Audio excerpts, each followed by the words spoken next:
தினத்தந்தி செய்தியின் அடிப்படையில் குடியாத்தம் அருகே குழந்தைகள் சித்திரவதை செய்யப்பட்ட சம்பவத்தை மனித உரிமை ஆணையம் தாமாக முன்வந்து வழக்கு பதிவு செய்துள்ளது. திருவண்ணாமலை மாவட்டத்தை சேர்ந்த விமல்ராஜ், லோகேஸ்வரி தம்பதியினர் கட்டட வேலை செய்து வருகின்றனர். இவர்களுக்கு அஸ்வினி என்று 2 குழந்தைகள் உள்ளன.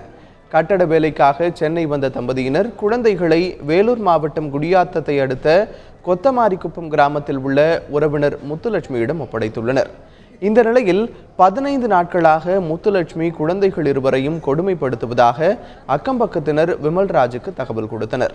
இதையடுத்து அங்கு சென்ற அவர் குழந்தைகள் உடல் முழுவதும் காயங்கள் இருப்பதைக் கண்டு வேதனையடைந்தார். இதையடுத்து சிகிச்சைக்காக குழந்தைகளை குடியாத்தம் அரசு மருத்துவமனைக்கு கொண்டு சென்றார். இது தொடர்பான செய்தி தினத்தந்தி நாளிதழில் வெளியானது. இதையடுத்து தமிழ்நாடு மாநில மனித உரிமை ஆணையம் நாளிதழில் வெளியான செய்தியை வழக்கு மனுவாக கருதி தாமாக முன்வந்து வழக்கு பதிவு செய்துள்ளது. குழந்தைகள் சித்திரவதை செய்யப்பட்டது குறித்து வேலூர் மாவட்ட ஆட்சியர் பதில் மனு தாக்கல் செய்ய மனித உரிமை ஆணைய நீதிபதி மீனாகுமாரி உத்தரவிட்டுள்ளார்.